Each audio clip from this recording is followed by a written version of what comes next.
Have you noticed that hell is a place of torment? Have you noticed that hell is a place of fire? Have you noticed that hell is a place where people are punished for their sins? This man is crying that someone just dipped their finger in water just to cool his tongue. Verse 25, but Abraham said, Son, remember that thou in thy lifetime receivest thy good things, and likewise Lazarus evil things. But now he is comforted, and thou art tormented. Notice verse 26. Verse 26 to me is one of the most interesting verses in all of Scripture.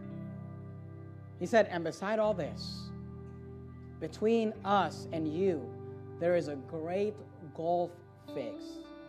I just want you to notice this. I want you to get this. Notice what he says. So that they which would pass from hence. I want you see that word hence there? The word hence is an archaic word. We don't use it a lot today. But here's what it means. It means from here. Here's what Abraham said. He said, beside all this, between us and you, he said, we're in heaven, you're in hell. Between us and you, there is a great gulf fixed, so that they which would, he said, those who want to, those who desire to pass from here, from hence, from heaven, to you, cannot. Isn't that interesting to you? You know that there's people in heaven that wish they could go down to hell to save their loved ones?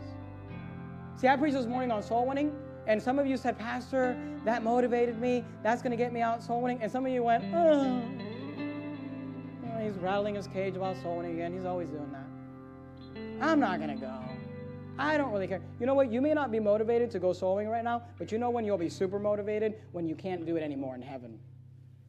When you stand there at the great white throne and watch the dead judged for their works, and watch the loved ones that you had the opportunity now to give them the gospel. You had the opportunity today to give them the gospel. And when you watch them cast into hell and it becomes real that they're in torment, here Abraham is saying, there are those, he said, so that they which would pass from hence to you. He says, there are people who want to go and cannot. And yet you and I have the opportunity to go reach them right now. And we're too lazy, too apathetic, too tired, too distracted, too backslidden. You may not want to go to soul winning now, but you'll want to go soul winning in heaven. But God says too late. Once you're in heaven, you can't get out. And then he says this, neither can they pass to us. He says those that are in hell, they can't come to us that would come from hence. He says there's people who want to come from hence, from here to there, from heaven to hell. And he says there's people that want to come from hell to here. From thence, from there here. And you know, yeah, that ought to motivate you. I want to get to heaven, and if I have to watch loved ones or people I knew die and go to hell, I want to have a clear conscience. I don't want blood on my hands. I want to be able to say, you know what, to the best of my ability, I spent my life trying to reach people with the gospel. I spent my life trying to get the seed out of the barn and try to make sure that people heard it. Because I don't want to have all sorts of regrets in heaven and say, I wish I could go now. Why don't you go right now? Why don't you go today?